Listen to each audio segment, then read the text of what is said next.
So what I was talking about is that we're going to get into that first fishbowl, and I'm really honored to have an incredible panel of 4 people who will engage in a conversation with us about disruptive practices that are going on in their corporations today.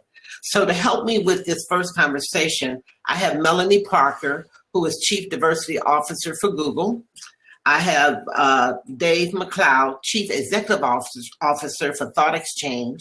Then Karen Sachs, who is Senior VP, Chief Inclusion and Diversity Officer for UnitedHealth Group, would join me.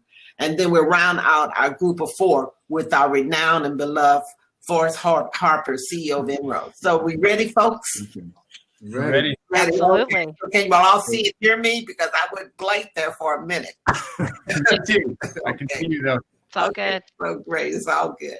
So one of the points I felt that Carolyn raised, which I thought was so important, is to really get a sense of your why.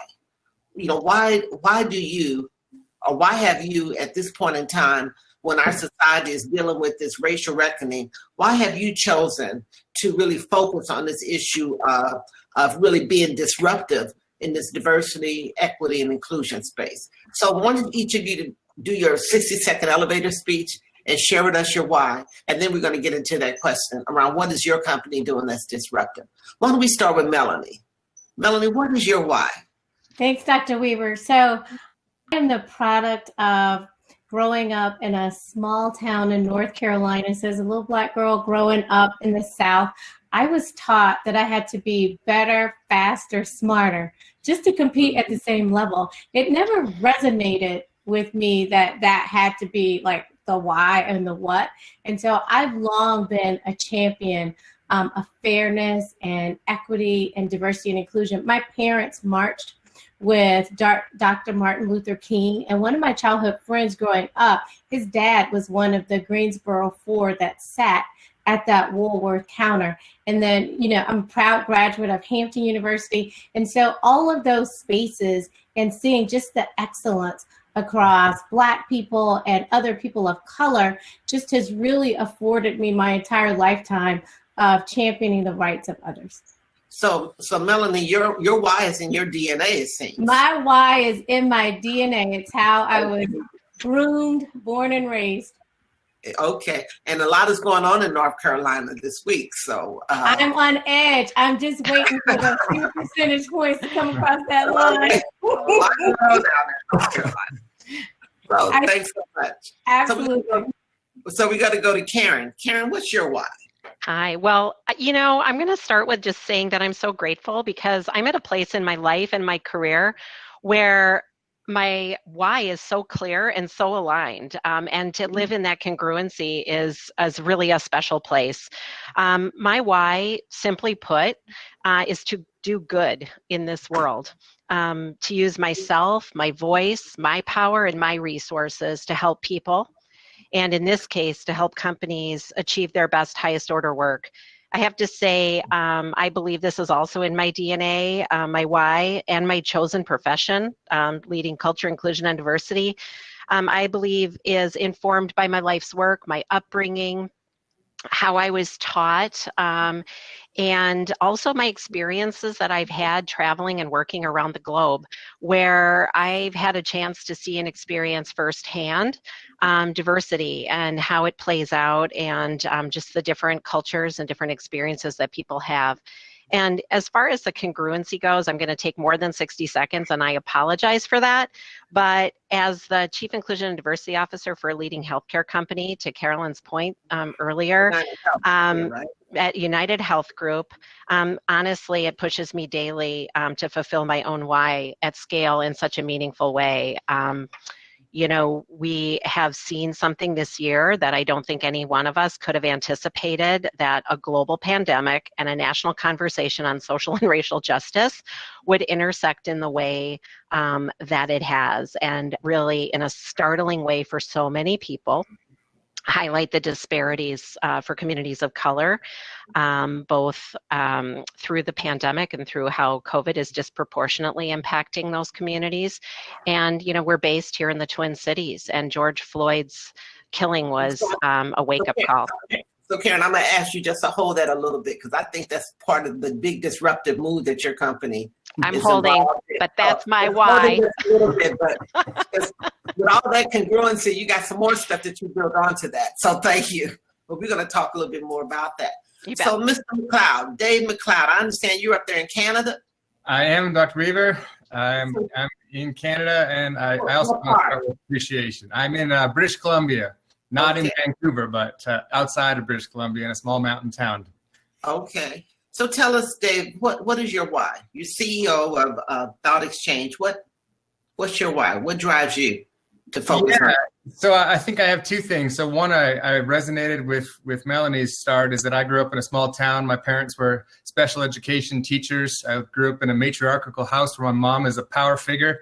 And I grew up with all sorts of other kids around my dinner table from all sorts of backgrounds as foster kids and as my parents took care of kids. And when I was a kid, I thought that's how the world worked. Is that of course everybody has enough food at the table and everybody is welcome at the table.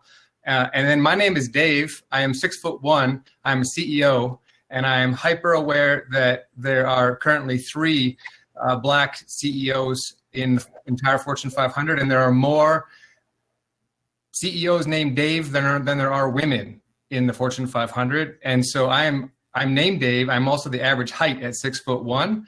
And so a big part of my why is that I just recognize my privilege, and I recognize that I can actually make a difference to actually try to create something that is a bit of a better world. And my platform, ThoughtExchange, is something that our company built, which is a voice platform that, frankly, it was just built to optimize solving problems by hearing everyone's voice and letting everyone also consider and decide how much they agree with thoughts. And there's a key component to it. The more diverse you get in that, the better result you get. So we're going to, just like Karen, because I know we're chomping at the bit to get to these disruptive actions that your companies are taking. So I'm going to get back to you, Dave, on that. So let's wrap up this why with Forrest, our esteemed leader. Well, thank you, and good afternoon again, everyone. What's your why for? The why for me is a reminder of our servant role on this earth. And that is that in the height of Ferguson and the riots, when we got the chance to go visit, we visited with the Urban League and kids who are from Ferguson.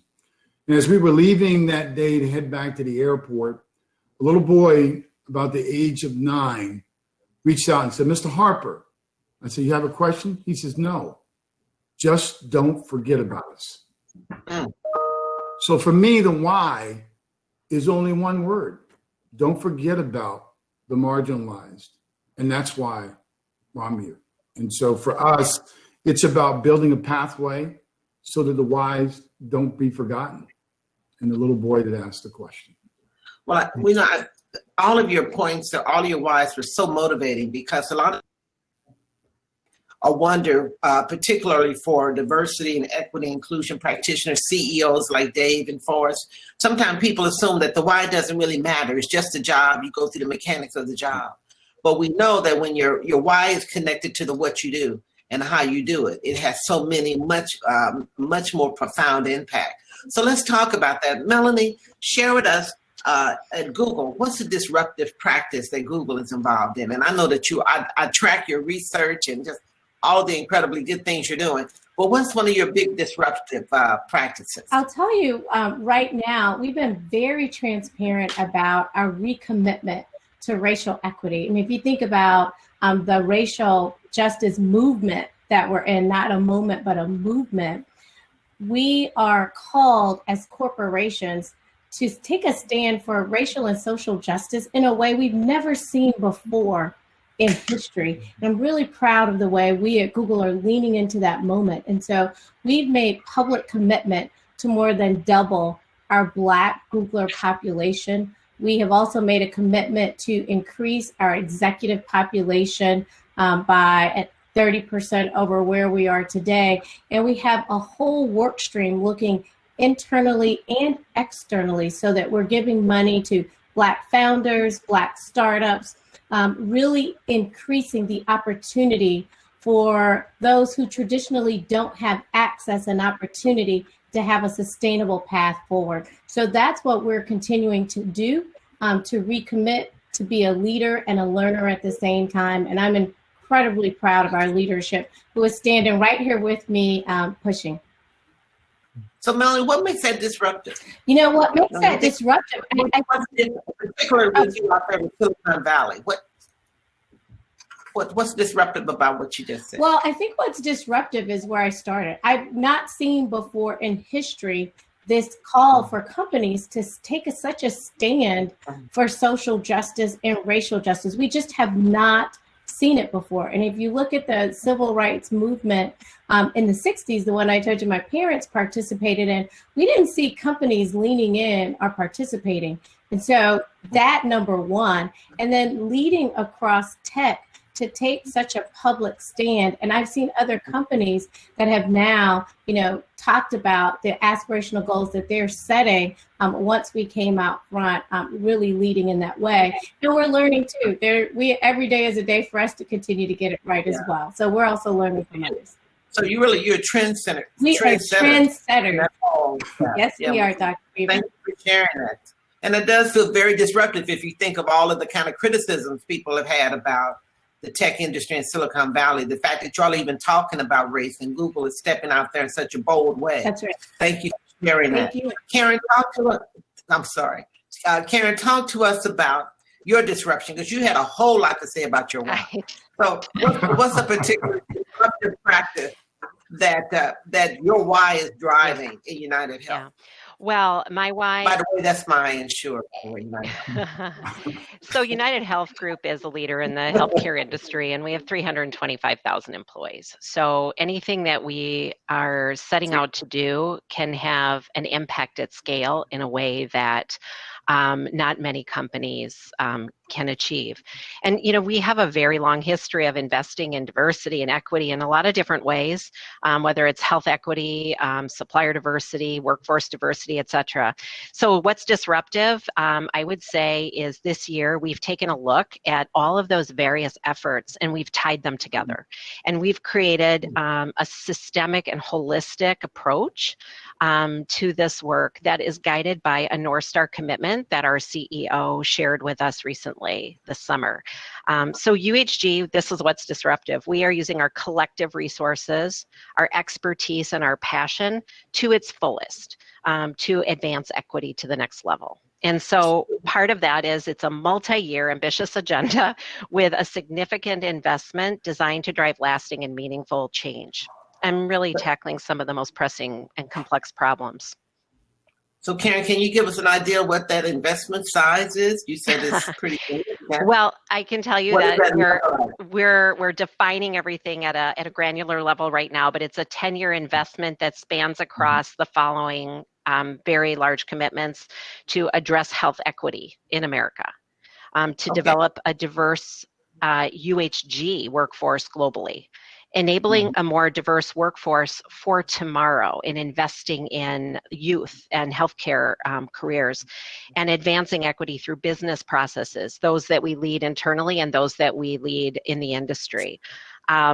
And part of that investment, which I think is very innovative and different, certainly from what I've seen, is we've established Equity Advancement Board internally. And it's a board comprised of executives within UHG who are charged with leading and driving this work, both through their own roles, but also through the work they do leading their businesses. Our CEO, our CHRO, I'm on it, our Chief Health Equity Officer, Chief Medical Officers, our Technology and Digital Lead, our Foundation Lead, the business executives who lead our Culture, Inclusion, and Diversity Councils at two of our businesses, who also, by the way, lead operations and lead our customer and communications and marketing work. So we're taking a look at this holistically and saying, what do we need to do to lead, to govern, to continuously improve, to invest, and to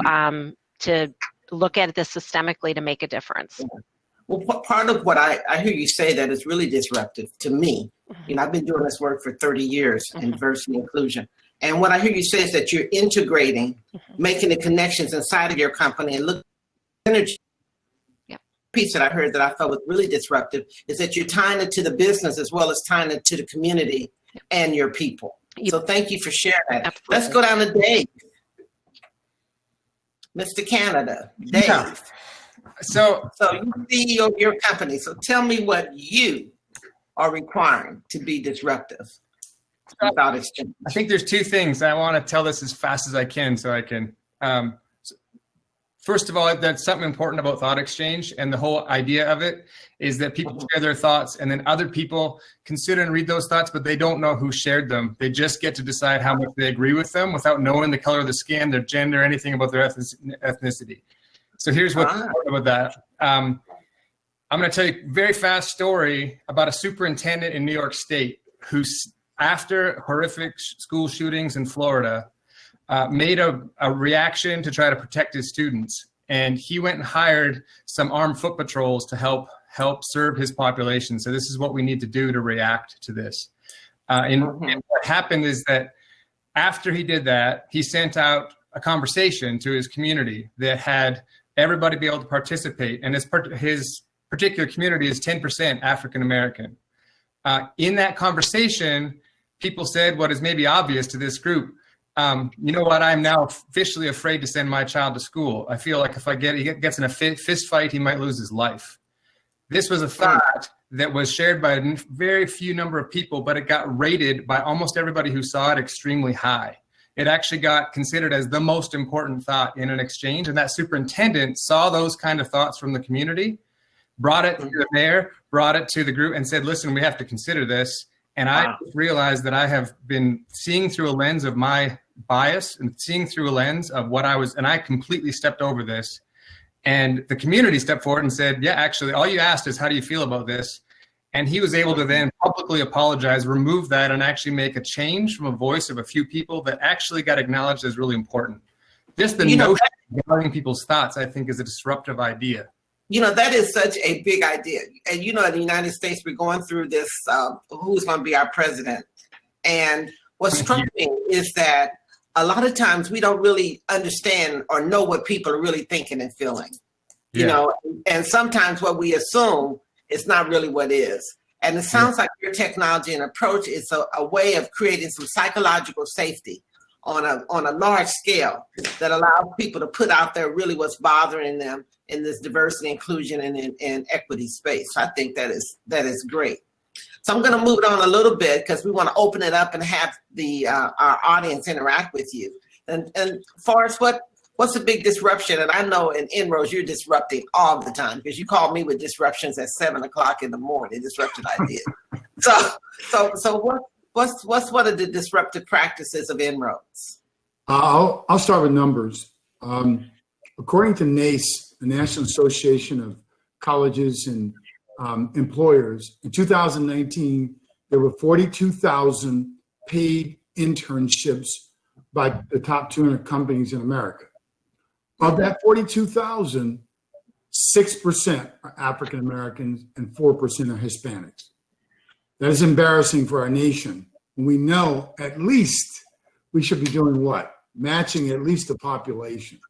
So for INROADS, our goal is to make a disruption around how can we build a consortium of a talent pool that can enable that 42,000 to be able to get the number of African American, Hispanic paid internships up to 30% over the next 2 years.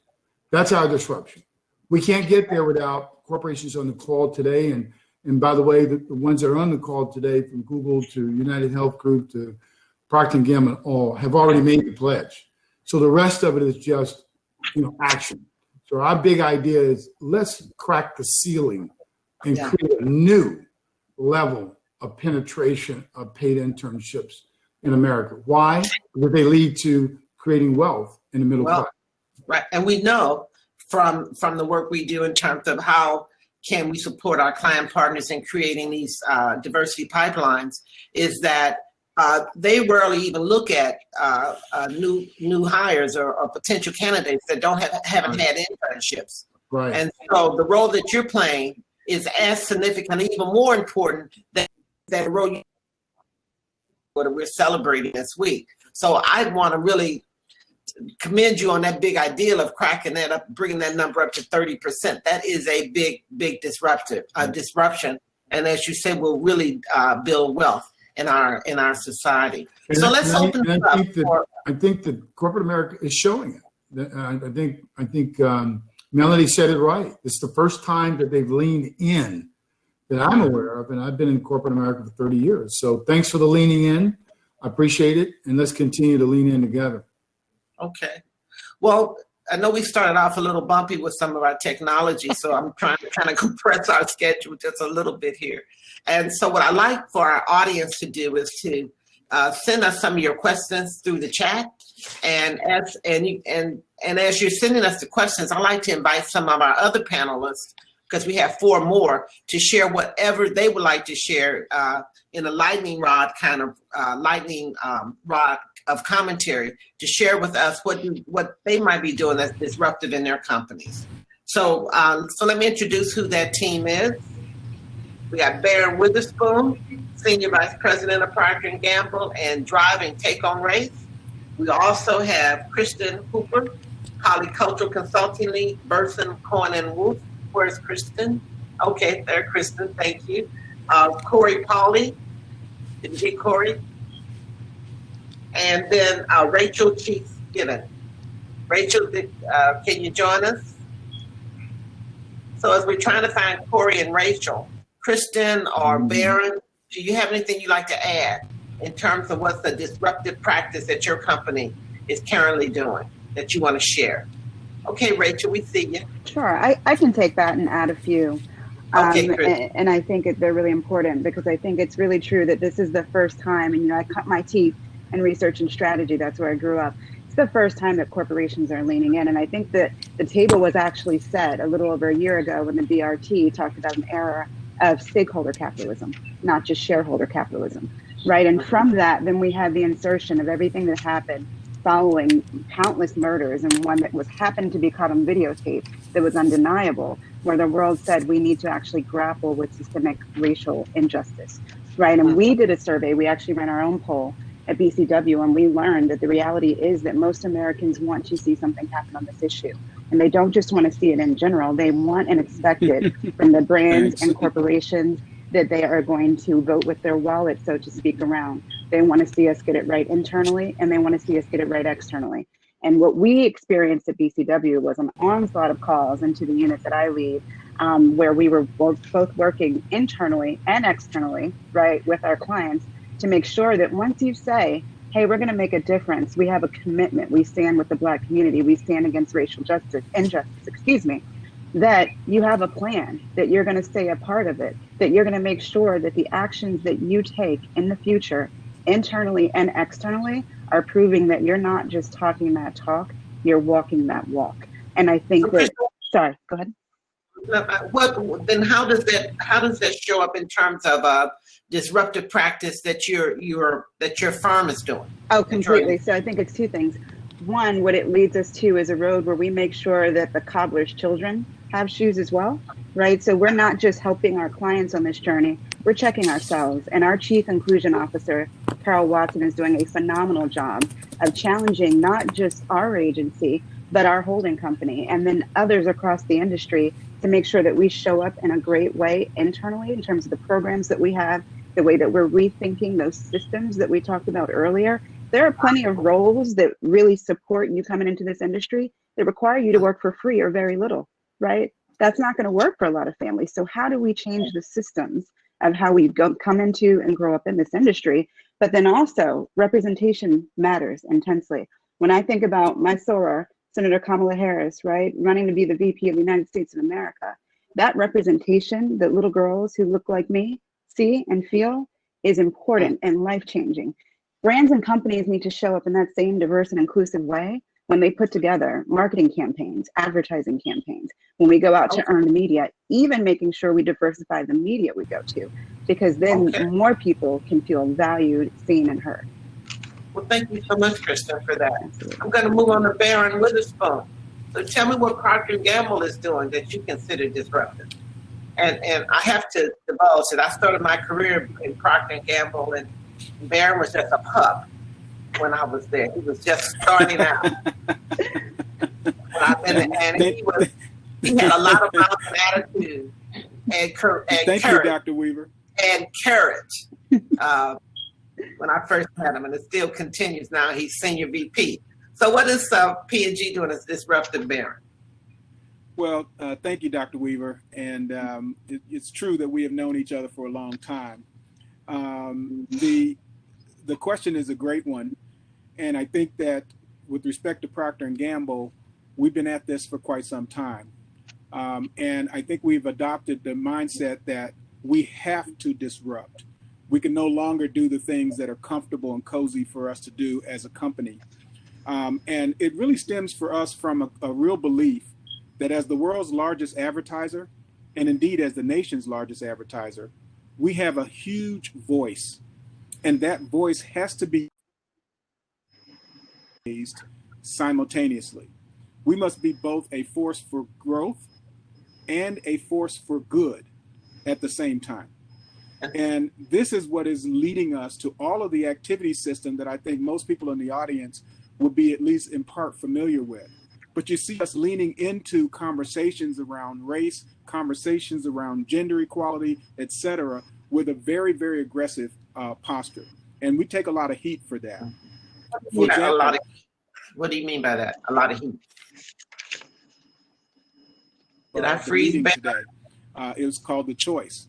But we also had the talk and the look. And what designed to do was really to get people to enter into the conversation on race in a very different way, to really disarm all of the traditional conversations that we've had on race and cut to the chase. Get the real conversation on the table. What do Black people struggle with on a day-to-day basis? How do they contribute to society on a day-to-day basis? These kinds of conversations that we really need to get into, those films were designed to open those conversations up and to invite everyone into the conversation. But not only that, we feel that because of our large voice, we have a huge potential to influence the way advertising and media and content is even generated. And so we have a number of initiatives that are designed to impact change in the media. For example, we're working with a number of household names, for example, Queen Latifah, in a project we call the Queen Collective. And that project is about putting African-American directors and producers behind the camera, as well as putting African-American actors and actresses in front of the camera. And so by changing the way that content is developed, we can bring that voice. And I want to talk a little bit more about another topic, which we can come into in another part of the discussion, but I'm just really excited of the work that we're doing to lead outside of the walls of our company in bringing corporate America to a point where it really needs to step up and take a more collective and collaborative effort. So time permitting, I'd be happy to talk about what that is. Okay. Well, you in our next panel. We got a question from Kalina Jazari, and excuse me if I didn't pronounce the last name correctly. And the question is, many corporations rely on personal referrals from existing employees for a large percentage of their hires. What are your personal feelings of the system in terms of both efficacy and diversity of top talent? Can the system be revamped to do both? Who would like to take that recruiting question? I can take it. Okay. So, Melonie, is that Melonie? Yes, it's Melonie. I think it's a great question. I actually believe that the system can and should be revamped to accommodate both, because we want to make sure that we're taking the best of employee referral, but giving intentional service to the underrepresented, referrals that we're receiving for Black and Brown communities and for women. And so I believe that there's a concierge-like service that we should now I'm back to the.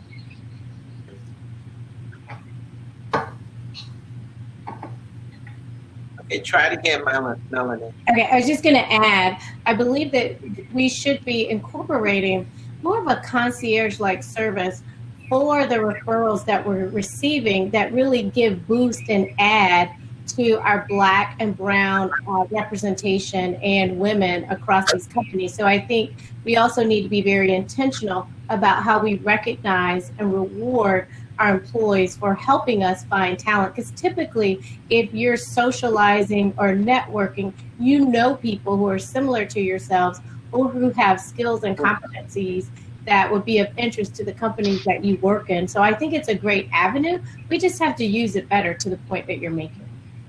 Okay. And we know from several research studies that employees are often the best source of talent, and they do a really good job scrutinizing people that they're going to bring into their organization. So thank you for that. Anybody else like to refer to that, Dave? I want to refer to that as someone who screwed this up royally. As a person who has a startup and asks people to join in the startup, truth is that the people who would trust me were kind of crazy, and they were all people that I knew through my network. And if you look on our masthead, as we started out, we were a pretty white company because I'm a white person and I have a lot of white friends. And we ended up creating a very mono culture as a startup, and getting off the fence and actually realizing that greedy need for us to actually have a better view on the world and better information and better access to better talent is something that actually had to A, get off the fence and say, I have to do this now, but B, had to really understand the value corporately. I'm going to use the word, the greedy value of saying people that bring in different perspectives, different backgrounds are so much value to a company that the data is all everywhere. More diverse companies are trouncing less diverse companies. But at our company, we sure did make it wrong at first by saying, well, we actually need people in our network to help refer. We had 50% men and women, almost 95% white. And now we're taking very concerted efforts to partner with people, to learn from people that understand how to expand our network just to get the value of us so we can succeed. So I just wanted to put that in as a blatant point, is it's both anti-racist. I mean, I've hired a head of anti-racism for the company and for education, but it's also just, I believe in my heart it's the only way we're going to win. And I think a lot of people have to come to that reckoning. Well, Dave, you have the right strategic partners with INROADS. Yeah, for sure. Yeah, with INROADS, and I'm learning a lot. Your primary source of talent, because you know the interns and talent, the alumni of INROADS were just phenomenal. Let me go to another question. This is from Adam Davids. I see you, Karen, and I'm gonna give you a chance to come in. And Adam's question is this: how can we ensure that corporations continue preserving and growing internship opportunities for minority students in partnerships with INROADS and not get lost? What happened to the bottom of the question?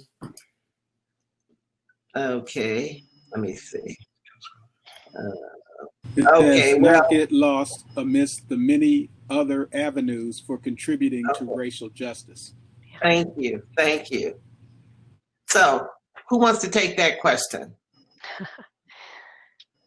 Karen, I can take it, and I would say that it requires a sustained commitment, right? You can't turn on and off internships and expect the referrals that Melonie was talking to or the engagement are making a difference. So I can give an example. It might be another disruptive example, but Forrest and I partnered this year when so many INROADS internships went away because of the pandemic. And our business Optum said, you know what, we're going to a fully virtual internship program, which allows us to bring on 100 more interns and be really thoughtful and creative about taking people who lost their internships and offering them something. And so the team did an amazing creative job of putting together kind of project teams, and these interns had this very rich summer giving us their great insights and ideas and solving some of the biggest problems around equity. And so it was just this win-win, and I think it's just a sustained commitment and creative innovation when you hit bumps in the road. Okay, well, thank you. We had a question directed to you, Carolyn, to Melonie from Carolyn. And that is, building trust is a form of positive disruption. To do so, we first have to connect. Can you share how Google creates career development connection opportunities for Black, Asian, and Latinx employees? Absolutely. And I would add Native American and Indigenous to that list as well. And so we do that in a number of ways. So one, at the college level, we offer residents, like we have Googlers that we send out to minority serving institutions, to our HBCUs, our HSIs, and they're actually helping to teach those courses. And then we have many opportunities that we bring students to our campuses. We're doing that digitally right now to give exposure, and not just through internships, but also through other programs that allow us to do that. So we partner with Howard University as a host to bring students to Silicon Valley for one full semester, and they bring professors with them, and we're co-teaching. We also have a very diverse internship program, and we do that intentionally. And then once you join Google full-time, we have special onboarding programs for underrepresented minority across Black, Latinx, Asian, Native American, Indigenous. And we also have special mentoring programs as well. And we give mentoring training to the mentor and to the mentee. And we bring those groups together.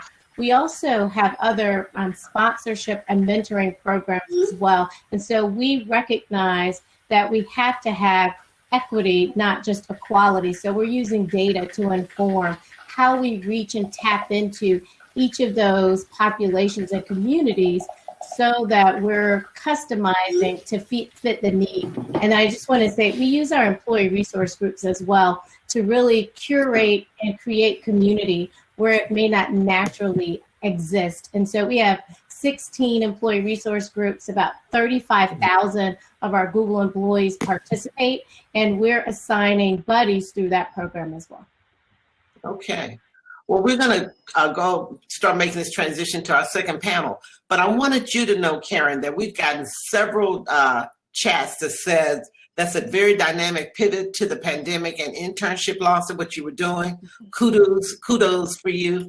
And just it's an amazing opportunity to provide 100 internships through INROADS for its students, for its interns. So I wanted you to know that people are chatting about your contribution as well as that of others. So why don't we transition to our second group. And in our second fishbowl, we're going to have our four panelists talk about, going to send this drone. You know, at first I said helicopter, and I think that's kind of old school right now, right? So what would happen if we were sending this drone over to your organization and just to check out your culture? What would they see happening in 10 years from now in the diversity, inclusion, and equity space? What would be the disruption that they would see occurring in your organization? So for this conversation, we're going to have Barron, Witherspoon join us again, Kristin, and also Rachel. Rachel, we doing good in terms of our audio and stuff? Yes. Can you hear me? Okay, and then Corie, I thought I saw Corie a little bit earlier. I don't know if we lost her again. Well, if she can join us back, we'll have her. So think about this. So what, as you think about 2030, we're in 2020 now, what would be a major disruptive type of program or strategy that would be in play 10 years from now? And for many of our INROADS interns, I mean, that would be really the start of many of their professional careers, at least they would be on a pathway for their professional careers. What do you see as the disruptor that will be happening? Rachel, why don't we hear from you? We haven't heard your voice yet. Sure, thank you. First of all,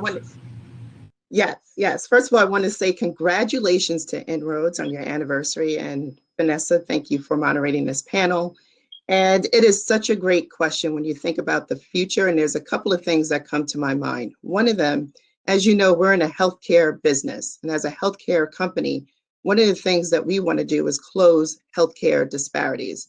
And what I think about is really with COVID, what's happening now in terms of the disproportionate number of Black and Brown communities that were impacted by it. One of the things that we're looking at being disruptive is diversity in clinical trials. And when I think about 30 years from now, diversity in clinical trials, why that's so important is that you need to have the diversity in the studies and the research so that you produce the right solutions or the right product. And for us, it could be the vaccine or medicines. But if we don't have the diversity up front, we're not going to be able to really solve that closing of the health disparities. And the other point I want to make, because I know that students are on the call right now, and I think about artificial intelligence, right? And the digital aspect and the connection of that with diversity and inclusion. I think that's another great aspect as we think about the future. Intelligence or artificial intelligence will be impacting some of the models that we have in place in terms of determining what are some of these solutions or products in place. And I know there was a great example, I think it was at Google, right? Not having the right input that was diverse in terms of insights that came from different backgrounds and cultures as well as ethnicities, yielded an outcome it didn't get to the outcome that they wanted. So to bring it to closure, I just wanted to say it's so important for us to get to your other question around making investments in the next future talent of tomorrow.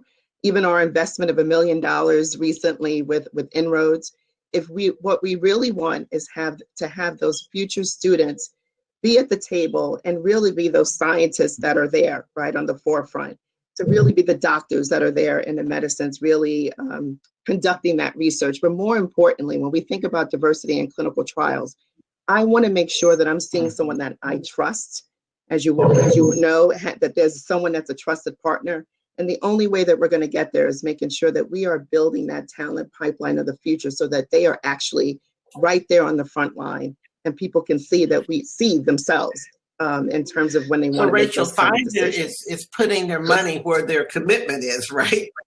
And Yes, yes, a lot of money. And by investing in the students now, you're preparing that pipeline of doctors and scientists to help us really have more participation of multicultural individuals in these clinical trials. So that's pretty important. Right, and exactly. And Vanessa, I'll make another plug. We've just made at least a few $1 million investment in communities that were disproportionately affected by COVID, right? And we're continuing to do that and making grants to organizations that are in that space to be able to change, perceptions, get more people involved, but also to make a difference, because it is about closing that healthcare disparity, especially in our communities that were hit so hard. Kristin, as I hear Rachel just talk about what she's done, what they're doing in Pfizer, which I commend them to do that. It really made me think of a point that you made in terms of getting, how do organizations and firms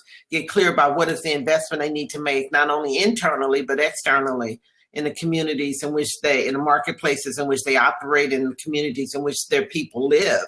You talked a lot about the individual piece of that too, in terms of the members of your organization. So what do you see as a big disruptor, say in 2030, and for D-I&E? What would you say? So my great hope is that we have set the stage. We are shifting at BCW from thinking multicultural to polycultural. And that really requires us to think about a new general market and to meet it where it is, to assume diversity as a starting point, and then to work around various different cultural nuances to make sure that we communicate well with our entirely new America. And I think that when clients start to think that way, the longer that that's part of our point of view and our philosophy as an agency, the more people who understand how to do the work. Because the reality is that while you will always need people of color at the table, diverse people at the table, when reaching out to diverse audiences, it is not just our job. The same way that it's not our job to make sure that we help people become less racist, to understand what it means to be an anti-racist. It should be the job of everyone in the industry in which I work to really understand how to communicate with diverse audiences, and to do it not in a way where it's stereotyped or troped, but where you're creating nuanced, meaningful connections. And then when we do that, and we help our brands and corporations that we work with do that across the spectrum, healthcare, technology, et cetera, then we are able to help be a strong partner, right? And both getting it right internally and externally. At that point, you won't have a trust issue or the same type, right, as a healthcare organization in recruiting diverse patients into clinical trials, because we'll have made a shift reputationally. right? And said we've started to right the wrongs of the past. We're getting it right today. We have that commitment. And it's our job to partner with these corporations to make sure that we get to those goals. So I want to see everyone have this capability, not just, a few of us in the agency. We're more than a few. We're a unit, but still. So is polycultural different than intersectionality? It is. Okay, in what way? Well, I think that when we think about intersectionality, it's more about meeting and being able to say, like, you have multiple identities, or people with multiple identities can connect, right? And that's one thing. So if you're a cisgender female, right, where's the intersectional kind of meeting point between you and someone who's might be in the LGBTQIA community, right? Or as women, Black women and white women, et cetera. What are those commonalities? Where's the mutual overlap?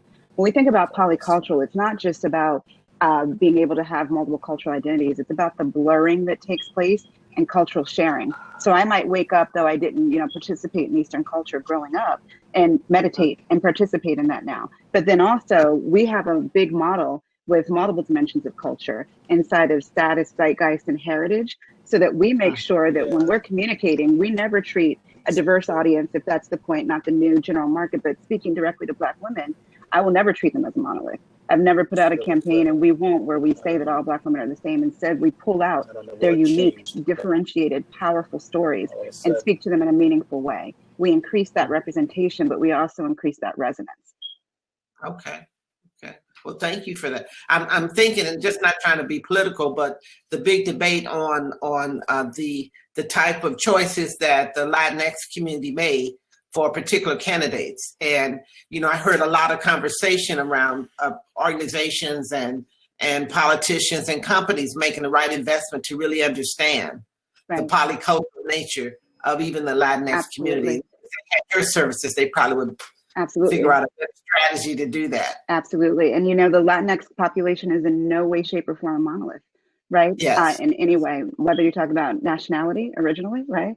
Or shared nationality, or you talk about values and what would drive a voting decision, or in our business, signing up for a clinical trial, making a purchase, supporting a cause, buying from a service, getting a product, staying loyal to it. When you understand that about diverse audiences, you come out in a much better place, because not only does it drive your marketing strategy, but it goes up to business strategy, right? It really does swim upstream, and it not only helps people to feel seen and heard, but you are going to be more successful in reaching your objectives.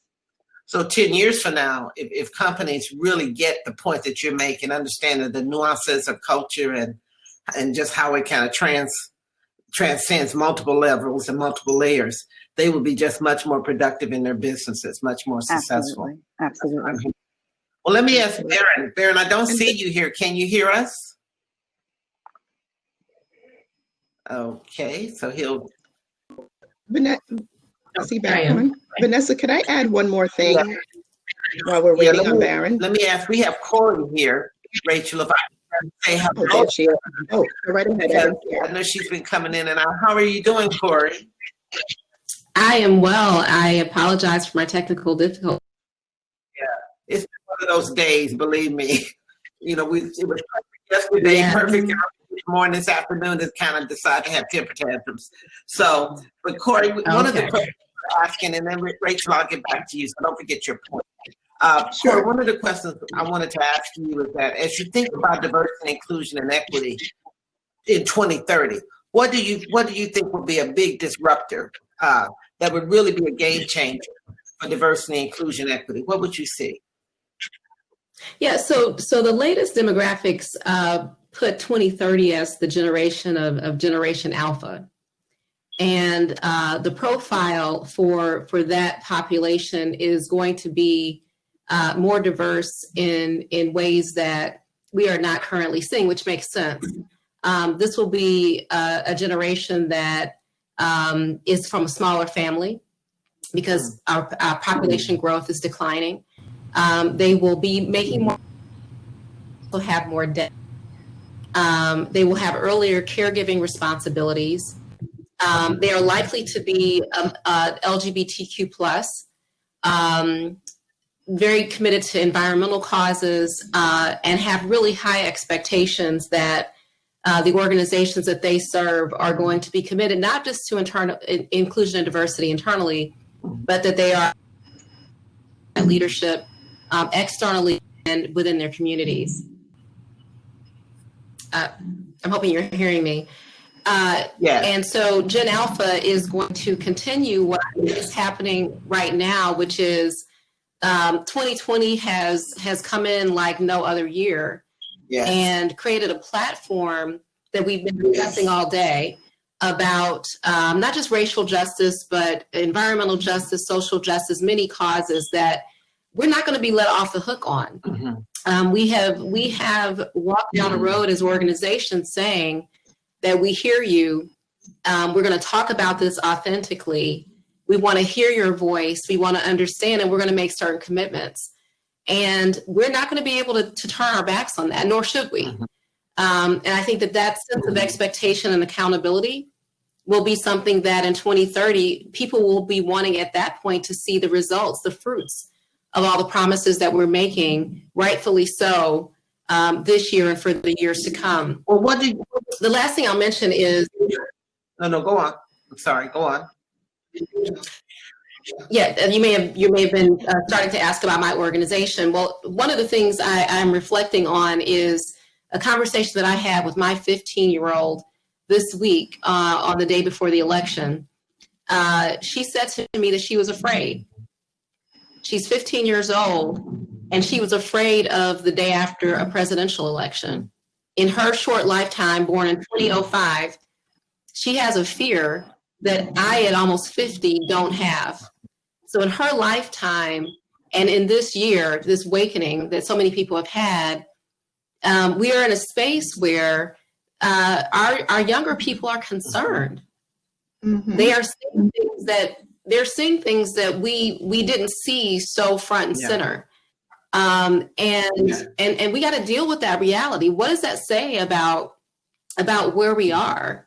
And so I think that the platform, the promises and commitments that we're making, because we need to as organizations, we're going to have to be delivering on that in a big way over the next 10 years. We are laying that expectation, and we should be held accountable for that. And it's very personal for you. I mean, if you think about that commitment, very personal. Yeah. So what might be a disruptive practice or program that TIAA is involved with to address some of that racial disparity? Sure. So what we do a number of things. One is our organization, our inclusion and diversity space, also includes our corporate social responsibility team.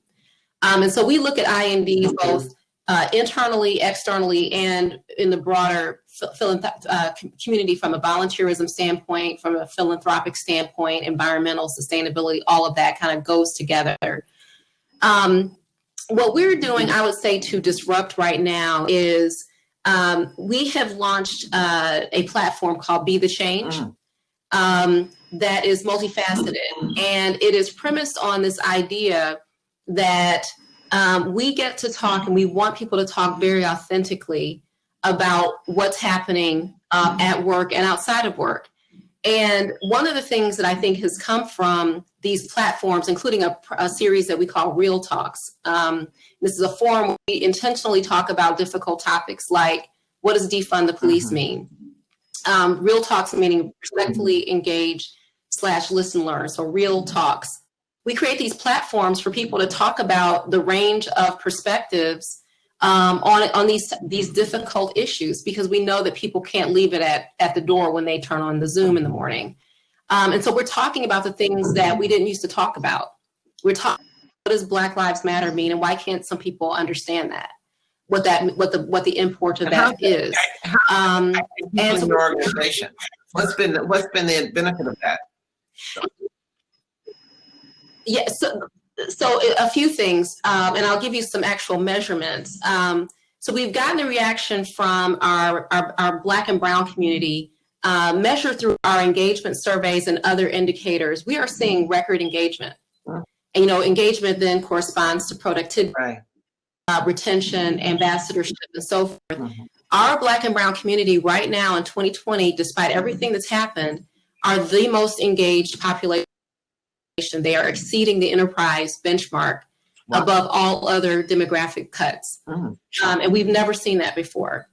And we think that that is a measure of the voice that we've been asking for authentically and the things that we've been speaking to, plus other process enhancements that we're making, focus on internal mobility and really thinking about how do we make sure that people have a career path here, and we're delivering on that promise. The flip side, I would say, is the farther out that we get from the George Floyd video. So, end of May, you probably had a lot of June where everybody was collectively horrified. There was a collective nerve that was hit globally. And the farther we get away from that, the more we start to get the questions of, well, what about this group, or what about that group, or, is this enough, or is it too much? Or I'm not sure where, what's going on. So we're having to get to a place now of reaffirming that our commitment to inclusion and diversity is broad. It's not just about race, but in fact, it does need to be about race, and we're not going to let go of that. So there's more of that spirit that we're having to be accountable to, as we should. And then the last thing I would mention is we also have heard from some of our partners about conservative, air quote, conservative views. How are those views embraced in our platform? Should they be embraced in our platform? And so we've had to have some conversations about, well, what does conservative mean? And yes, we do want to hear the whole perspective, but we're leaning in on inclusion. So if conservatism is exclusion, then we're leaning in on inclusion. I want to get back and talk with you a little bit about that, as well as getting back to race. But before that, since we have Barron here, Barron, what is the disruptives as you think about the world for diversity, inclusion, equity 10 years from now? What do you see as the disruptive practice that P&G will be engaged in, and we think is important? Did we lose them? She broke up a little bit there, Vanessa, but I think I got the gist of your question. I think in 10 years, one of the things that will be different is that there will be a lot less dissonance for our young employees, meaning what they believe will be more consistent with the broader culture of companies. And today, I think there's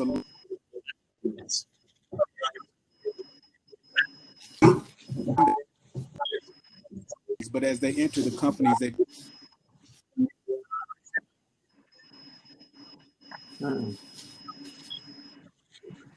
Barron, we keep losing you. So we're going to try to get a better signal and have you come back in.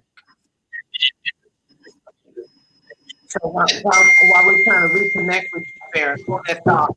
I would also like you to come back and talk a little bit about race. Not only they're a sponsor for today's conference, but they're doing some really disruptive work. And so we'll try to track back down with Barron. Rachel, you had a point you wanted to say. I want to make sure I get back to you. Hopefully you can hear me and I'm still on topic now, but I wanted to mention yeah, it's really loud. I can't hear. Okay, I think it's better now. Is Barron back on? All right, I'll quickly mention this, Vanessa, because when you had asked the question around 10 years from now, one of the areas I thought about is technology, and I touched on it a little bit. Just imagine the whole notion of AI and diversity coming together. What I mean about that is the whole unconscious bias that we all talk about today. And we bring it up in terms of people having unconscious bias, and we try to train people to not have unconscious bias. But with artificial intelligence, where it is today, it's not perfect just yet, but I would hope that 10 years from now, that what we put in terms of inputs within the system, it could help in terms of eliminating bias and hopefully really get us to the point of inclusion in terms of what we're looking for. So again, what I would say to those students that are listening, I think digital artificial intelligence, that's probably the hottest career to go into. And if you really want to make a difference and seeing more of us in those spaces, I think that's a great area to go into. Thank you, Barron. If I could add one, we can get Barron back. I want to make sure. Barron, can you hear us? Can you hear me? I can hear you. Can you hear me?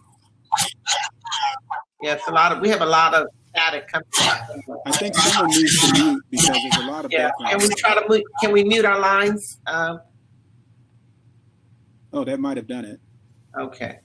Barron, one of the points you talked go ahead, about Vanessa. Congruence with values and expectations, and I wanted to make sure that you talk about that within the context of Take on Race, because I feel like that's a really disruptive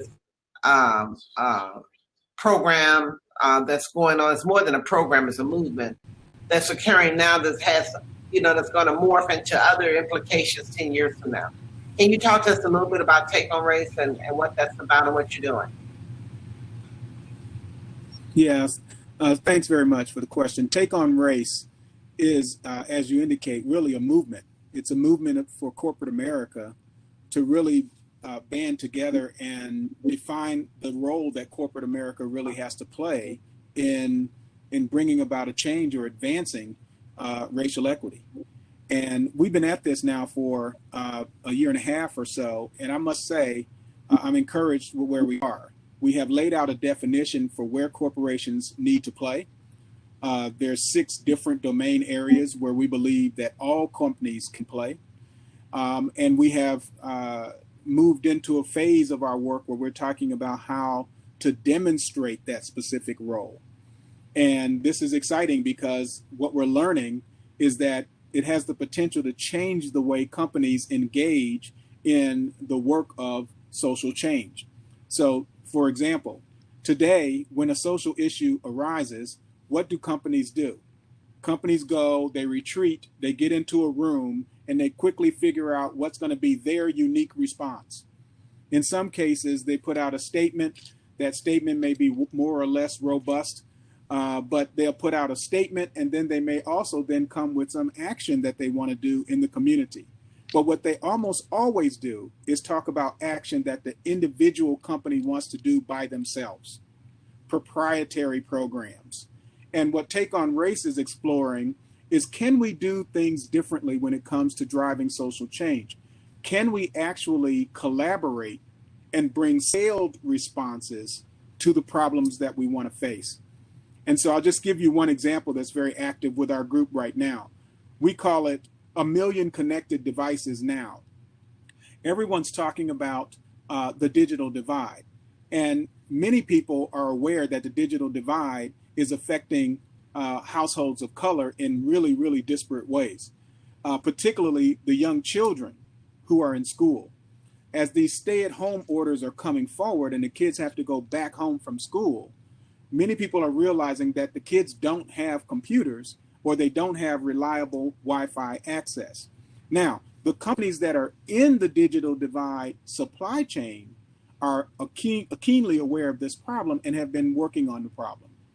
The proposition that all of corporate America isn't working on that problem, because education is a fundamental right for our young people. And everybody should be concerned with making sure that our education is at least available to all of our young people. Not having a connected device in today's world is like not having a textbook in the 1950s. You simply were not able to participate in the educational process. And that's what's really happening. Kids are getting sent home to work from home. They don't have a device. They're not connecting. There were many studies done about this in the last 9 months since we've been dealing with COVID. And some of these counties and cities are realizing that despite these, the orders coming from the schools, the kids are simply not connecting to the school platform. So in Memphis, they did a study and found out that 6,000 kids had never even connected to the platform. So while we're sitting around talking about the decision to go to school or stay at home or whatever, many of these kids are completely out of the equation. What can corporate America do, right, to get involved in an issue like that, bring a scaled solution immediately to bear with urgency, and actually start to solve the problem? That's what Take on Race is working on, just to give you one practical example.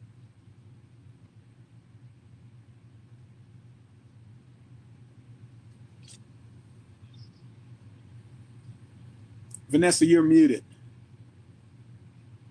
don't know if I'm muted me or somebody muted me. What has been what is the ask of corporations to participate in this scaled initiative, this 1 million devices? What are you asking? Because We're asking companies. The companies coming together. So what's the ask for the expectation? We're asking companies to do a number of things. Most importantly and urgently, we're asking companies to consider contributing to the 1 million connected devices, bringing funds to the table. And a number of companies are already doing that. But we're also asking companies to bring the devices, whether that's computers or whether it's hotspots or other ways of accessing the internet. And companies are also doing that. But then the other piece that we're asking companies to do is to use their voice and their platforms to bring attention to this issue and to help drive other companies into the solution. So it is, it's one of those opportunities, I think, Dr. Weaver, where we can actually change the way companies respond to these kinds of problems. Running off building a proprietary mousetrap that never really reaches true scale is the old playbook. And what we need is to propose a new playbook where companies come together and bring immediate scale. Okay. Thank you. So we're hoping that many of our partners here, many who are already involved, but you're looking, I'm sure, for other corporate partners to participate in this. And it's critically important for our kids, for Black and brown kids, to remain competitive, because losing 1 year out of school means they basically lost 3 or 4 years in terms of being competitive. So while we bring our other panels on, we want to have our panel number one, our Fishbowl number one, rejoin us so that they can, number one, react to some of the big ideas that you shared, but also maybe share a big idea that they have. And while we're preparing for them to join us, let's go to our chat here and see what questions we have or comments. So Brenda Williams said, thanks for all the transparency in this discussion with an exclamation point. And we had James Colliver said, listening to the raw candor and incredibly wise words being spoken, I can envision this amazing collection of talent coordinating a national virtual tour. So he's creating another job for us folks. There are many who desire and need to hear this courageous conversation. And he said that Forrest Harper has an idea for us. So we're gonna wait to hear that from Forrest. Ain Smith said, Melonie Parker, kudos for recognizing that the mentor as well as the mentee needs that training. Timothy Butts, in these times, corporate partnerships, internships with INROADS should be a slam dunk and a definite lean in. I and many of my fellow INROADS alums are business owners and or educators. My IT company teaches physicians how to be innovative faster and provide IT resources to inner city youth. How can we be better catalysts? It sounds like you can join Take on Race, Timothy. We're chomping at the bit to fill the vacancy gaps and make the pie bigger. Wow, great. And then we have something from Nene Wilson. Question, how does your company provide disruption by encouragement and support experienced doctoral STEM students that are not coding or computer science professionals? So let me restate that because I hope my cadence kind of allowed the question to be understood. How does your company provide disruption by encouragement and support experienced doctoral STEM students that are not coding or computer science professionals? Who want to take that? Is that a Google question or is that a Dave question? Who'd like to take that question? Carl Wilson. How does your company provide disruption through encouragement and support of doctoral STEM candidates? Any ideas? That's the area that we want to explore later. Okay. Sure. I was rushing to catch up. Oh, okay, Dave. Dave, you said you were rushing to catch up. I was rushing to catch up. Vanessa, can you hear me? Yes. Yeah, I'd like to share one. I think it's very obvious back after the first week with the unfortunate death of Mr. Floyd in Minneapolis, and of course, Breonna and others, corporations started to lean in and they first, a large part of them leaned in financially first and policy. As a matter of fact, by the middle of August, companies had pledged and committed over $8.2 billion publicly to do something about social injustice. But when you broke it down, one of the key components was around supporting historically Black colleges. So to that end, we see a lot of attention going to helping bring up a new level of pathway of talent out of historically Black colleges. Well, the question is, we should see 1, 2, 3, 4, 5 years from now, an influx of talent coming from the 103 historically Black colleges. That should be the natural we should see, right? That's not the real question. The real question is the culture ready?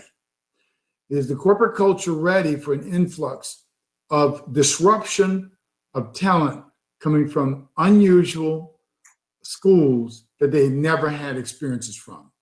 And so I challenge that to all of us, be thinking about how our cultures, and I think Kristin said it right, this polycultural is going to be a new way of us thinking of how we accept new cultures. And that new culture could be not from a major university of X, but from University of Maryland Eastern Shore or Wiley State College. So I think that that's part of what I believe the disruption is going to be about for us to be challenged as corporate partners. So Corie, did you want to respond to Forrest, or was that Rachel? Who said that? It's about I do want to respond if I can. Okay, so who was that? Who was that? Was that Melonie? Who said they wanted to respond? I think we're having a delay here. Okay, Corie. And can you mute your mics while we're talking, and then when you get ready to talk, then unmute your mic, because that'll help us manage some of this reverb.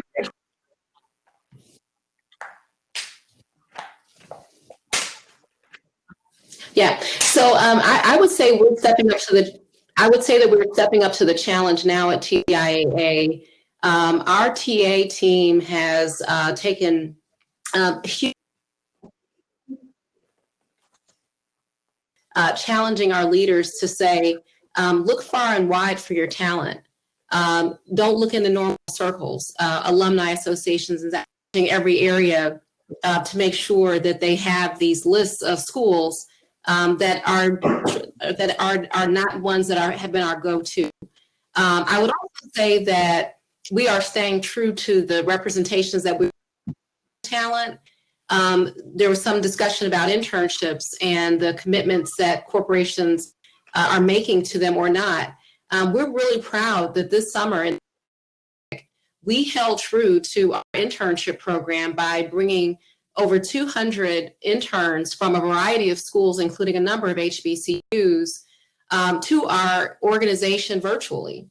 So we had a robust, well-executed internship program during a summer when many organizations were communicating that they were having to receive offers, and had excellent experience with a completely virtual internship program that had record diversity, have measures for gender and race ethnicity with internship pools, looking at it from the standpoint pool all the way to who gets the internship and then who gets the offers. And even in a pandemic, we were able to have a very successful internship program that was also focused on brand and diversity. Lastly, I would say disruption will come in the future, I think, by already required of us across industries, and that is flexibility. Many organizations in the last few years had been returning people and requiring in-person interface. This year required an unprecedented, swift response to the fact that we have to continue but we were going to have to be able to do it effectively remotely from our homes. And I think what this has demonstrated for many organizations is that you can have high productivity and high engagement with a remote workforce. And I think that expectation has been set. I think that in order to get diverse talent, you're going to have to be able to offer that. Many of us have heard that, I think it was in September, over 865,000 women left the workforce in just 1 month. And what we have to be thinking about is what can we do? What do we know to already be productive that will enable that rich perspective to stay within our organization? I will mention that, the Gen Alphas and the Gen Zs will expect that type of flexibility.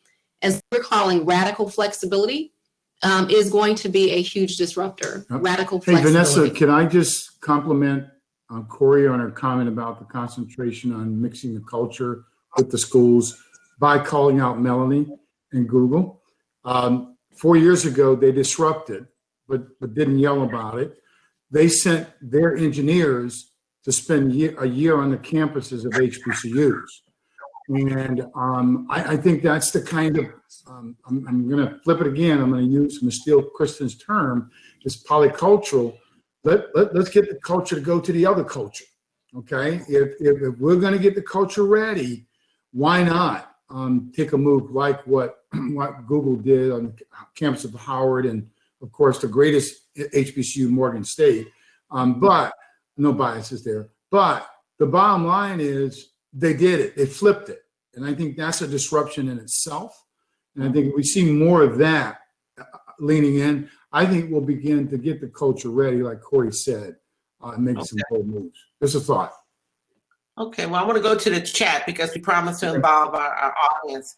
And there's a question, Forrest, this might go to you. Is there a LinkedIn INROADS alumni mentoring and or referral recruitment program? Yes, there is. Our recruitment program is really strong. Our alumni is our base of mentorship. Our staff is our second base for our mission. It's equal to our mentorship. But every company that we partner with volunteer their ERG or their BRG to be part of the onboarding mentoring.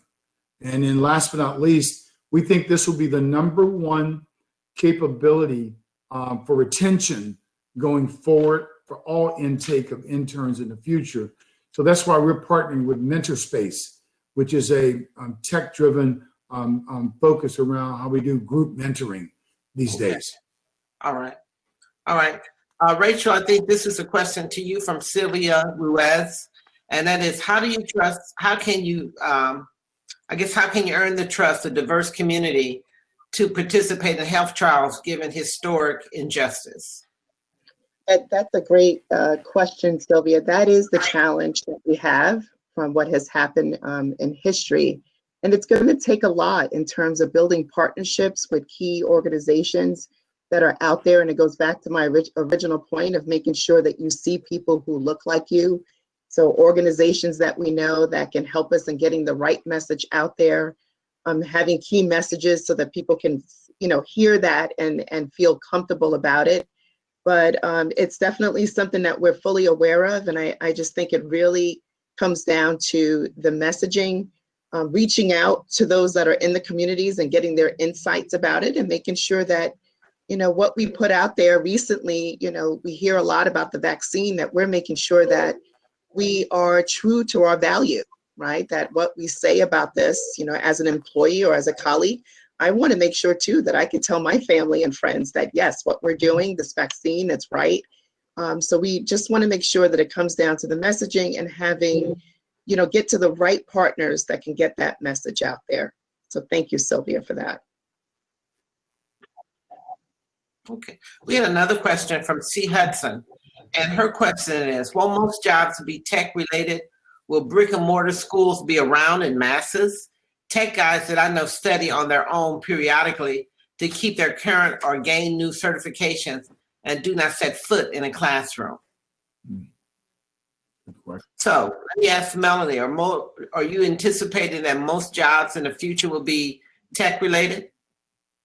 I don't know that we could say that when you think about like all of the like work organizations that we need. I think what we recognized in COVID is that definitely there needs to be more digital skills, digital literacy. I don't know that that means that we will only or solely have tech jobs, but I think digital literacy is important. I think as a Black community, we have to be really intentional about this divide that's surely going to happen on the other side of COVID, where we've not been able to get consistent like educational access to all students because of this digital divide that exists. It just gets wider and the dissonance gets greater. And so what responsibility or stewardship will we all be willing to commit to or undertake to help bridge that divide? So I think that's where like those skills will come from. And I will tell you at Google, we have not abandoned the workplace. The workplace is a really key part just of social belonging and bringing people together. So we're working from home through the end of June, but when we go back into the office, we're reimagining what that looks like, where there's this hybrid approach of how do you bring teams together around experiences. So it'll look different, commuting will look different, but we will still have a place to like bring teams together because that's important too. Okay. I just want to say that to you, Corie, you got a compliment from Carolyn, and she said, you're exceeding the engagement benchmark, love it. The fact that TIAA even collects and measures data this way is a positive disruption. Diversity Inc. top one, number one. So I want to share that with you as well. All right. So do any of you, as we approach winding down our conversation today, first of all, I just want to thank you for the incredible candor and disruptive practices that are occurring today and what you are looking forward to, or what we can look forward to in the future. I just wanted to know, do any of you have any kind of reactions or closing comments that you might want to share with our audience before we say goodbye? Karen, it looks like you have something on your mind. I would. Oh. Okay, so we'll start with Karen, then we'll go to Dave.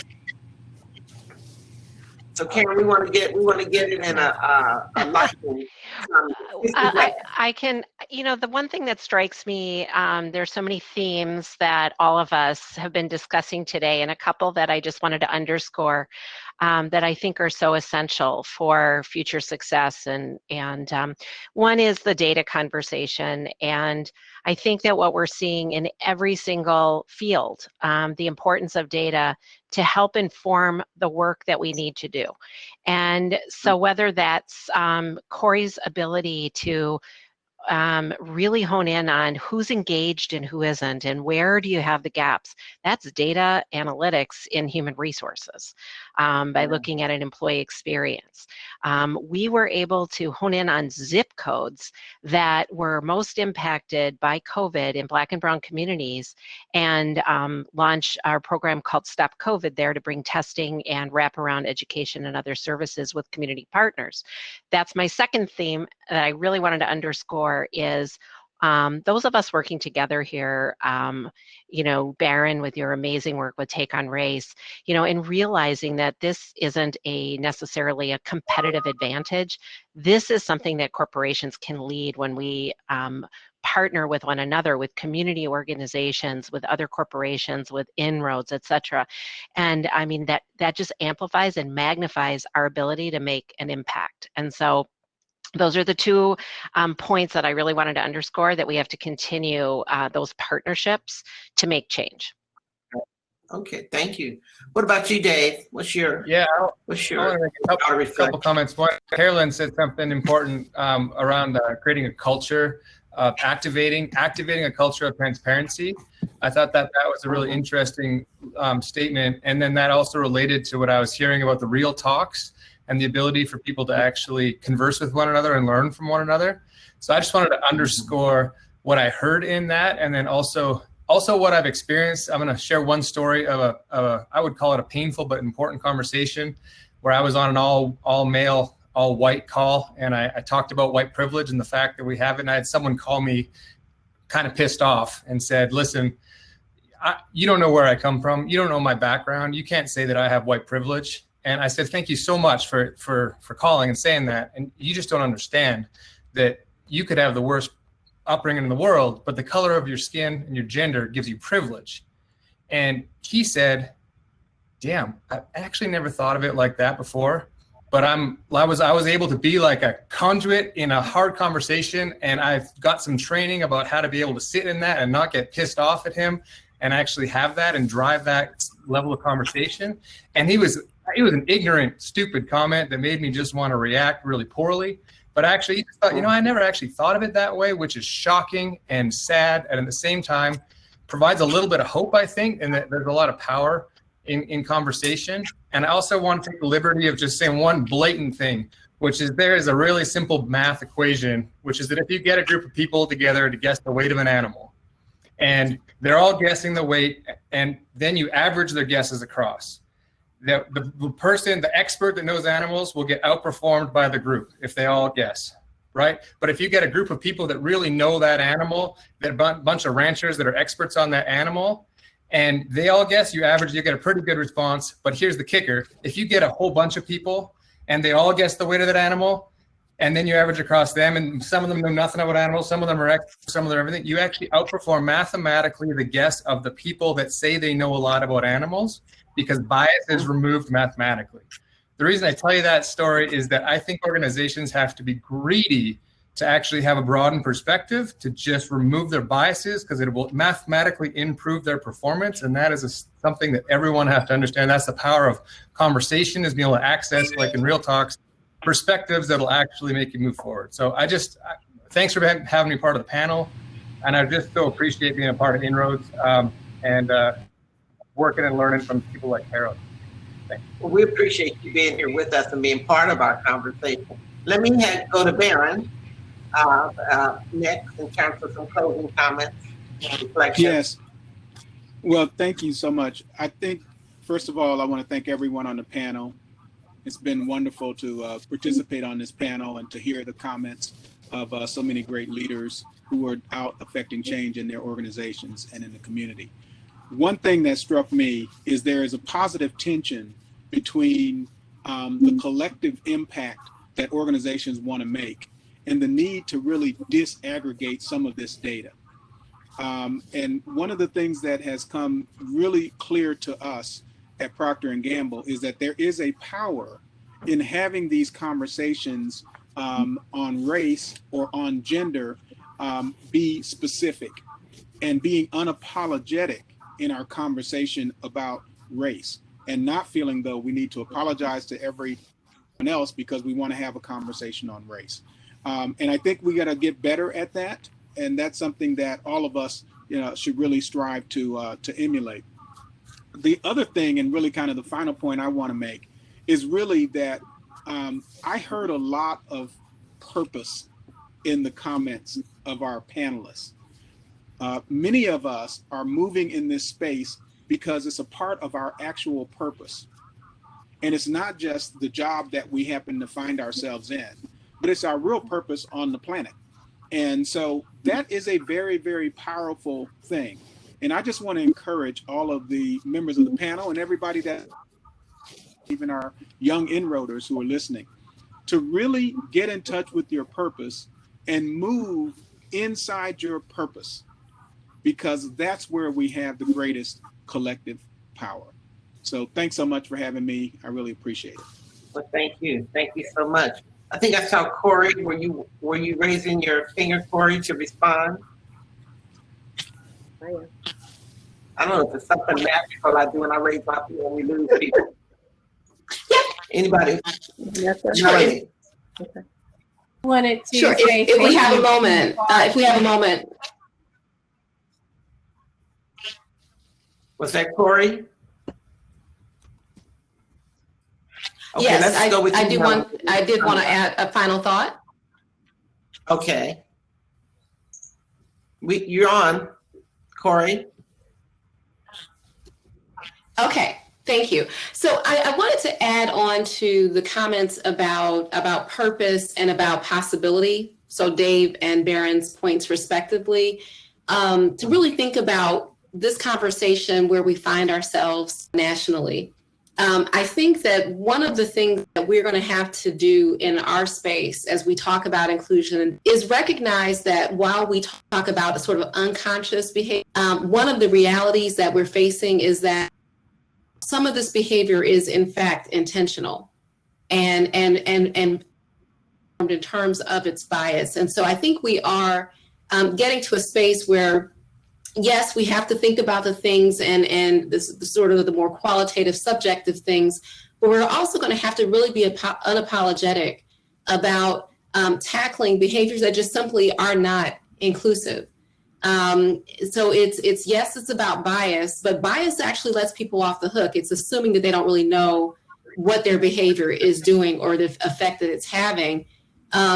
I think we're in a space where there is some measure of that population that is very aware of the behavior and the beliefs and the decision making. And we have to be thinking about that population too. Connect, what is that common ground that we can reach? I think that's going to become more and more a part of what we have to lead in our space of inclusion and diversity. And also we have to inspire within our organizations where do not align, figure out some way to get together, work together, hear each other, and understand perspective. More and more, we have to talk less about bias and more about intentionality, including behavior that is intentionally not inclusive. And what do you do for that? With that said, I have every confidence that given the big investment and the necessary investment from a business standpoint in this work, that there is common ground that we can get to. We just have to really look authentically at what our real challenges are. Perfect. Vanessa, could I add one point? So I was cutting off, so I was hoping I wasn't interfering. But I was saying it also means for many of us that we might have to make the hard calls for people that are very intentional in ways of not driving inclusion, being, micro inequities and other kinds of behaviors that aren't acceptable. Organizations have to come to a point of view around how they're going to really also handle those individuals when you can't quite get them to move to the point where you want them to move. So I'd like to just thank this incredible Melonie. If you could give me 60 seconds wrap, because I want to turn it over to Forrest to close us out today. I know that 30, because my colleague Rachel has been trying to get in, and I just want to thank INROADS for providing access, opportunity, and opening the door for students who otherwise would not have access to the companies that they've built long, strong careers in. So hats off. Forrest, Rachel, over. So Rachel, you have the other 30 seconds. I'll take the other 30. And Forrest, you mentioned something very important. What happened with George Floyd, all of a sudden everyone jumped in and wanted to make major investments. My point is, let's not make this the moment, that it was the one time over this few months. Let's keep it going. And I think all of us as leaders can keep that sustainability where we see it 30 days from now, 60 days from now, 6 months from now, a year from now. So we just keep the fire going. Well, I have no question that each of you have you talk about in terms of your purpose or your why. And I just have no question that you'll continue this commitment, and not only your own personal commitment, but providing the kind of leadership to your organizations and your community for us to continue in this disruptive direction for diversity, inclusion, and belonging. So I just want to thank each of you on behalf of INROADS and myself for providing your time, your heart, and your intellect to this conversation. I give an applause to each of you. Thank you so much. So now I have the pleasure and the privilege to turn it back over to our CEO, Mr. Harper, Mr. Forrest Harper, CEO of INROADS, to close us out for the day. Forrest. Well, thank you very much. And I'd just like to say it's been a privilege and an honor to host, but more importantly, Dr. Weaver, thank you for facilitating and moderating alignment strategies. And we're sharing with everyone that Dr. Weaver, you give us an opportunity to have a very encouraging but dialogue that could even ask people to be inviting for their comments. You yourself, you're a dynamic catalyst, and we appreciate you being a part of this. More importantly, we heard today from a group of students who had a conversation, students and millennials, who had a conversation with Andrew Awe, who basically asked them, how should we welcome them into the new workforce and how do we sustain them? And these millennials said, and these are millennials of color, said, frankly, whatever you tell us that you're going to do in your corporate social responsibility and your values, that is what's more important to us than it is the salary you pay us. So today, executive panel, you spoke on behalf of your company, on behalf of you and your own personal why. You actually touched a lot of people, and I want to thank this panel for doing that. I also want to remind everyone that today we had over an audience of over 1,000 throughout the day who participated today and came in to hear what was said today about a disruptive innovation conference. Unlike others, we do a lot on diagnostics, but today we're very excited to see the innovation and the disruption solutions come about. Yesterday, our alumni celebrated their legacy, and they basically went through talking about how proud and how INROADS made an impact to them. And we serenaded them all with one of our alumni from the entertainment industry, Aloe Black. And Aloe talked about his story, but he also gave it in music. Today, this was a disruption because we brought a lot of solutions. We want to thank the executive panel, all of our esteemed speakers, all the way from Connie Lindsay getting us started from Northern Trust. We also heard about our millennials from Andrew Awe. Harmon Williams from AT&T talked about how corporations can make a difference in the community. Adam David, all the way from Australia, and Fulbright Scholar, who did the research on making social economic impact with INROADS. And then Shelley Stewart from McKinsey, who encouraged us and created particularly a new strategy around communities of action, how private sector, public sector, and philanthropy come together to bring actions to solve problems in our communities. And then we kicked off with Carolyn Johnson, who's someone who is positively impactful every time she touches something for real, and that we thank her at Diversity Inc. and what they're doing. And in this gracious panel, we thank you. We want to thank our sponsors, Pfizer, BCW, Red Bull, Google, AT&T, TIAA, Cetera, Lockheed Martin, L3 Harris, Lockheed, Home Depot, PwC, UnitedHealth Group, Procter & Gamble, Take On Race with Procter & Gamble, Chevron, Accenture, FedEx, and also none of this would have been possible with our overall board leadership. We want to thank Hop-In for being here to facilitate all this. They've just been amazing. I want to thank all of our staff who worked so hard under the leadership of James Tolliver and Zulema Edwards and the entire INROADS staff and volunteers. You've been amazing. You did not let COVID get in your way. You did not let the not being in person get in your way. You delivered above and beyond, and we want to thank you. As a result of all this work, the leaders of color flourish. Our industries are going to look much better a year from now, 2 years from now, 3 years from now, and that's because we're going to be disruptive about it. INROADS is celebrating its 50th, and you can join in. You can be an activist, you can be an ally, and you can be a champion. Just go to inroads.org/50th anniversary. You can donate your power, you can donate your disruption, and you can give as a corporation to help us scale our impact. Why do we need scaling? It's because in 50 years, the data that's being released today indicates that we have been able to springboard graduates from our program and our alumni into the Black middle class. Not only have we been able to springboard them in there, but make their wealth that of just comparative to their white counterparts. And so if you want to be a part of really dynamically closing or slowing the racial wealth gap in America, start with an organization like INROADS to be able to scale us so we can do more. Those who have participated and sponsored, we have another phase, and that's tomorrow.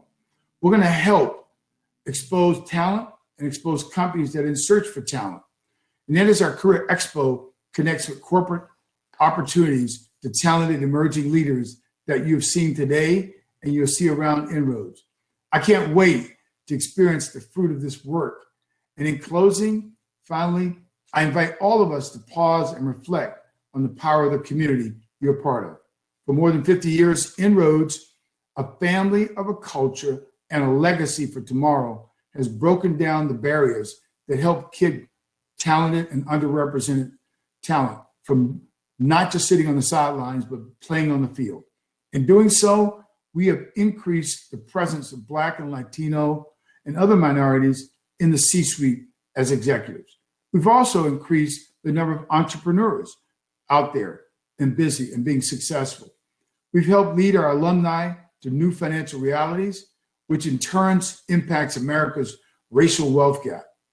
And as Martin Luther King III says, and he credits INROADS for establishing the Black middle class, this family is one of positive consequences.